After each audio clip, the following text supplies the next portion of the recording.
Seja bem-vindo a mais um Momento Regulatório, esse proporcionado pela Fidúcia. Hoje nós trataremos sobre a resolução do Conselho Monetário Nacional número 4721 de 2019, a qual trata sobre a constituição, o funcionamento e a autorização da sociedade de crédito ao microempreendedor e à empresa de pequeno porte. Fique até o final desse vídeo e você verá os principais pontos desse normativo.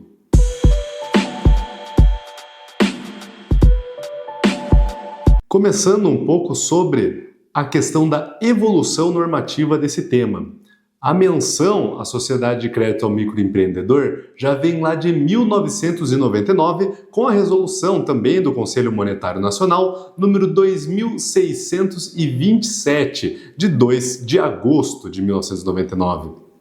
Essa resolução foi a primeira a tratar sobre a SCM, mas ainda, logo no mesmo período, por assim dizer, de 99 para 2001, surgiu uma lei federal que trata sobre a SCM, e essa é a grande diferença dela perante aos outros tipos societários de crédito, por assim dizer.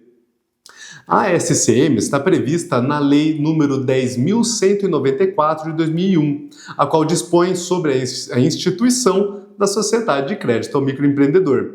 E lá no artigo 1º, ela já traz algumas informações bem interessantes para nós, que são, no inciso 2, elas terão a constituição, organização e funcionamento disciplinados pelo Conselho Monetário Nacional, e é por isso que a Resolução 4721 e as anteriores são todas elaboradas pelo Conselho Monetário Nacional. A própria lei fez prever que ele é o competente para tratar sobre essa questão da constituição e funcionamento.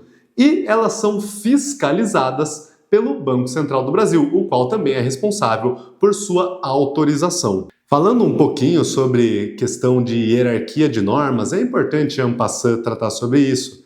Nós temos a pirâmide de Kelsen, que é a que trata sobre qual norma sobressai sobre a outra numa escala de hierarquia. Então nós temos no topo da pirâmide a Constituição Federal de 1988, a norma máxima, por assim dizer, e assim por diante ela vai descendo num nível hierárquico. Nessa pirâmide nós temos lá na base dela a questão das normas infralegais, que são, por exemplo, as resoluções do Banco Central.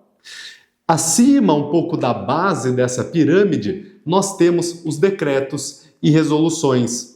E aí estão as disposições do Banco Central do Brasil. Então, a lei federal ela está acima das disposições ali publicadas pelo Banco Central e, no caso, elaboradas pelo Conselho Monetário Nacional. Então, havendo alguma contradição entre elas, sobressai a lei federal. Um tópico bem importante da gente observar, lá no site do Banco Central, quando analisamos alguma resolução, tem a opção de selecionar o campo Exposição de Motivos.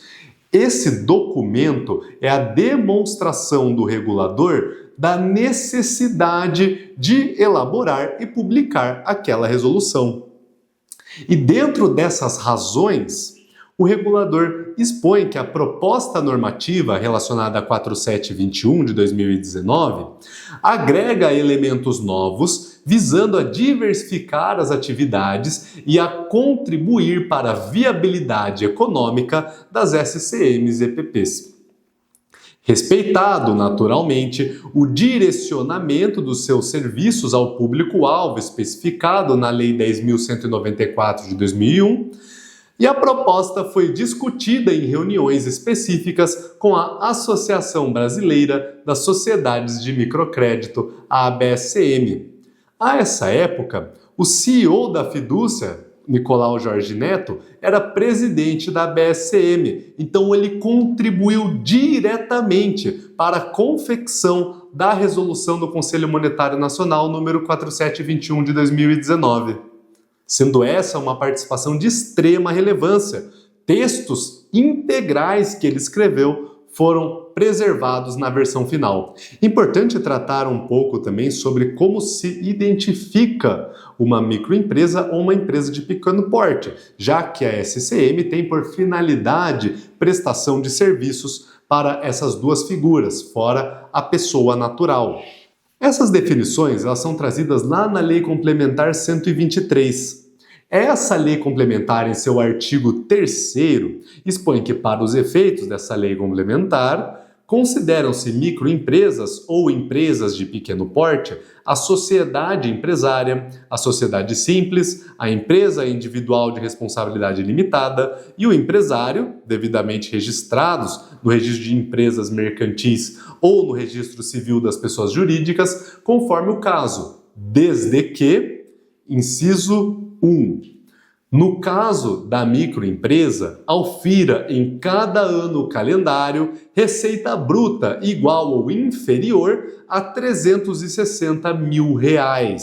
Então, para ser considerado microempresa, dentro de um ano contábil, ela precisa ter uma receita inferior a R$360 mil. Diferente da empresa de pequeno porte, a qual precisa auferir em receita bruta dentro de um ano calendário entre R$360 mil e R$4.800.000. Então, podemos tirar a compreensão de que, para ser classificado como microempresa ou empresa de pequeno porte, basicamente, isso superficialmente, em primeira análise, é a verificação do faturamento. O faturamento precisa estar enquadrado dentro das hipóteses trazidas na Lei Complementar 123. Voltando um pouco agora para as SCMs, que é o objeto do nosso estudo de hoje com a Resolução 4721. O objeto social delas deve necessariamente ter como atividade principal a concessão de financiamentos para pessoas naturais ou microempresas e empresas de pequeno porte, com vistas à viabilização de empreendimentos de natureza profissional, comercial ou industrial. O artigo 4º também expõe algumas atividades que a SCM pode praticar. No caso, ela pode prestar serviços de garantia a microempresas, empresas de pequeno porte e a pessoas naturais, daí com vistas à viabilização de empreendimentos de natureza profissional, comercial ou industrial. Então entra na mesma questão da concessão do financiamento, porém aqui no caso é garantias. Aquela famosa carta-fiança é um instrumento utilizado para garantia. Aí, dentro do escopo da SCM, ela poderia apresentar esse documento como uma prestação de serviço a essas pessoas. Também a SCM pode adquirir créditos concedidos em conformidade com seu objeto social. Então, a aquisição de créditos também faz parte do objeto social das SCMs. Também ela pode ceder créditos, né? Lá no inciso 4 do artigo 4º da 4721 tem a seguinte previsão como atividade da SCM: cessão de créditos, inclusive a companhias securitizadoras de créditos financeiros, nos termos da regulamentação em vigor. No caso, aqui é transmitir, né? Ceder direitos creditórios. Isso não se confunde com um endosso, aqui numa análise de direito civil. A cessão de crédito ela é um ato bilateral, ou seja, onde há um cedente e um cessionário, e eles avançam entre eles a cessão do crédito. Isso é ser um ato bilateral, possuir duas partes. Diferente do endosso. O endosso ele é um ato unilateral, ou seja, ele parte apenas daquela pessoa que é portadora do título de crédito, né? O endosso é típico dos títulos de crédito, porque envolve a questão do título poder ser livremente movimentado. Uma grande diferença também entre o endosso e a cessão de crédito é o fato do endosso não poder ser parcial. Na cessão de crédito, você pode ceder parcialmente os créditos de um contrato ou de um título de crédito. Já no endosso, a transmissão do título ela é feita por completo, por sua própria natureza. Um tópico também muito importante dentro da atividade que a SCM pode executar é a emissão de moeda eletrônica. Isso consta lá no inciso 7 do artigo 4º.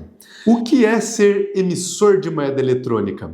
Isso nós tiramos o entendimento lá da resolução do Banco Central número 80, que rege as instituições de pagamento e também as instituições emissoras de moeda eletrônica.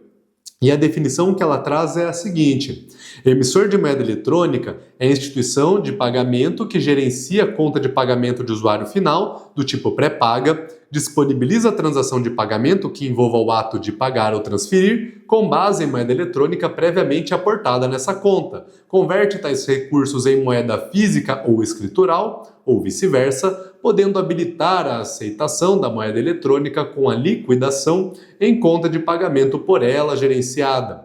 E nessa mesma resolução, afirma-se ainda o Banco Central que considera a moeda eletrônica os recursos em reais armazenados em dispositivos ou sistema eletrônico que permitam ao usuário final efetuar a transação de pagamento. Então nada mais é do que o real dentro do ambiente eletrônico. Isso é a moeda eletrônica. É totalmente diferente do criptoativo, até porque ele não é uma moeda, ele não é gerenciado por um soberano. Então, nada se confunde com a moeda eletrônica, que é o real representado no ambiente eletrônico. As SCMs também, ainda no artigo 4º, podem prestar o serviço de correspondentes no país, que é o correspondente bancário previsto na Resolução do Conselho Monetário Nacional, número 4.935 de 2021. Uma outra atividade também bem importante da SCM é a análise de crédito para terceiro. Então ela tem a possibilidade de realizar uma avaliação de crédito,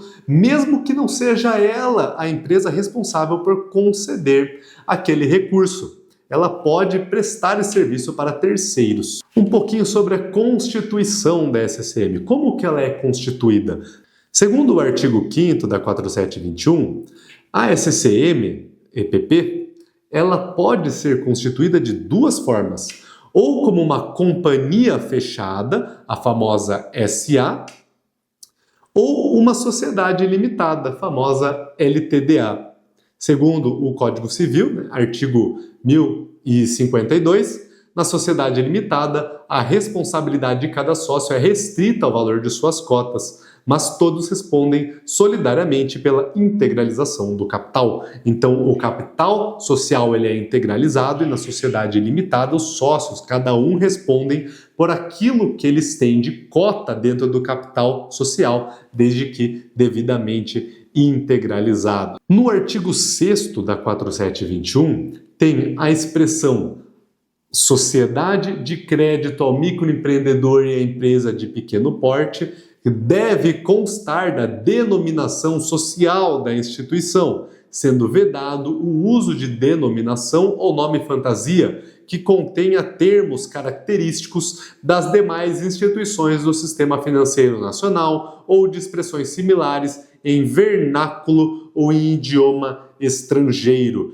Então essa previsão já lá desde 2019 tinha ali previsto que uma SCM tinha que conter em seu nome essas características e ainda não poderia colocar, por exemplo, a denominação banco ou banking, né? E essa questão da nomenclatura, atualmente está prevista em resolução própria, que no caso é a resolução conjunta número 17 de 2025, que disciplina sobre a nomenclatura e a forma de apresentação ao público das instituições autorizadas a funcionar pelo Banco Central do Brasil. A Resolução 4721, por tratar sobre a constituição da SCM-EPP, ela também teve algumas previsões sobre o capital social dela. Porém, todas essas informações lá constantes foram revogadas pela Resolução Conjunta número 14 de 2025, que gerou um abalo muito grande no mercado. Ela chamou muita atenção,